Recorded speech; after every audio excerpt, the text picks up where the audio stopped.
Analysis questions. In your opinion, what is the most effective online learning delivery approach? What are some benefits of a blended learning environment? And what are some key components when creating an online learning environment? There are many different delivery approaches for online learning in higher education. Purely synchronous, learning is only done in real time, allowing for no time for reflection. Fully asynchronous, learning has no real-time interaction and is done through discussion boards.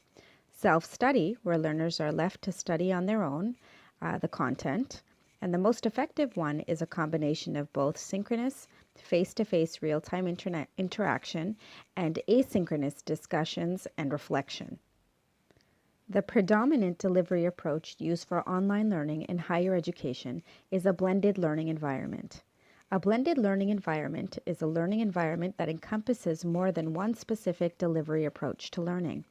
The specific blended learning environment that is predominant in higher education is the use of both synchronous and asynchronous learning. Say hello to Bella and Faye. Despite selecting different academic institutions, these friends took the same academic program, which will give them both the same credential upon graduation. Bella's first class was purely self-study. This required her to be self-motivated, learn from text or videos, and apply her understanding to assignments without the opportunity for discussion or collaboration with peers. Bella's second class was fully synchronous. This meant she only learned through real-time face-to-face instruction with peers and her instructor. This allowed for opportunities for further discussion and reflection. Bella's third class was purely asynchronous. This meant that all the learning was done through discussion boards and forums. There was no opportunity for face-to-face interactions with peers to gauge reactions or emotions. Bella's program offered a blended delivery model, combining both synchronous, face-to-face real-time interaction with peers and her instructor, and asynchronous discussion boards for further discussions and reflections. Faye's first class was purely self-study. This required her to be self-motivated, learn from text or videos, and apply her understanding to assignments without the opportunity for discussion or collaboration with her peers. Faye's second and third classes were purely asynchronous. This meant that all the learning was done through discussion boards and forums. There was no opportunity for face-to-face interactions with peers to gauge reactions or emotions. Overall, Faye's entire course was a self-study online approach. Stop for a second. We know that Bella's program offered opportunity to study individually and have face-to-face interactions in real time, while Faye's program required her to study at her own pace and offered no real-time interaction with peers nor any collaboration. Which of these online delivery methods would provide a rich and meaningful learning experience for you? The predominant online learning models that guide online learning in higher education are collaborative learning and problem-based learning. Collaborative learning is described by Van Oostveen, 2013, as the idea of building solutions amongst peers, not for looking at what has already been done, creating new solutions, developing strategies with peers, positive collaborative brainstorming, accept all peers' ideas and different possibilities, then discuss and filter, feeding off knowledge of peers, and thinking outside of the box. Problem-based learning is described by Van Oostveen as designed around real-life problems, open-ended and ambiguous, engages students in real-time and relevant inquiry, allows learners to learn from the situations and apply their thought process and knowledge going forward. Problems are context-specific. Knowledge is constructed by all learners. Context is real and authentic, intriguing and relevant. Ill-structured, open-ended, and ambiguous. Opportunities for multiple problems to be made, therefore multiple solutions and outcomes. The similarities and differences between learning models. The similarities are as follows. All of the different learning models require the students to have some sort of self-discipline and motivation. Regardless of synchronous or asynchronous, or a blend of both, students are expected to complete tasks, readings, and videos without someone looking over their shoulder. All of the learning models, in their own sense, are effective strategies for learning. Depending on the learner's preference, each has its own set of benefits. Each learning model provides content to support student learning, whether through videos, readings, discussion boards, or face-to-face tutorials. Synchronous and asynchronous learning models both encompass interaction with peers, but one through real-time interactions and the other with no time constraints. The differences are as follows. Self-study requires students to learn at their own pace, completing readings and assignments without collaboration amongst peers. Synchronous learning allows for real-time interactions with peers and instructors.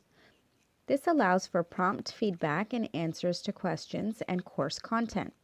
Asynchronous learning allows learners to post on their own time in discussion boards and engage with peers without a time constriction. Although there are many key components of online learning that are important to a successful online program in higher education, the two we decided to focus on are course design and development and support services for faculty, instructors, and students. When creating and developing an online course, it is very important to take into consideration all the components of instructional design. According to Childs, 2016, when designing a course, it is important to know your audience, consider if students will enjoy or understand the activities, capture learner interest, consider the content, consider learners' knowledge level, provide learning outcomes, provide enough time to complete tasks, take into consideration class size when creating activities or programming, consider assessment options, provide feedback throughout, and continue to engage learners. Another very important component when it comes to online learning in higher education is the availability of support services. These support services could be IT services, library services, resources or support for students, resources or support for instructors and faculty. It is important to remember that even though classes are offered in an online learning environment, students, instructors, and faculty still require access to any and all support services they would typically receive for an on-campus class.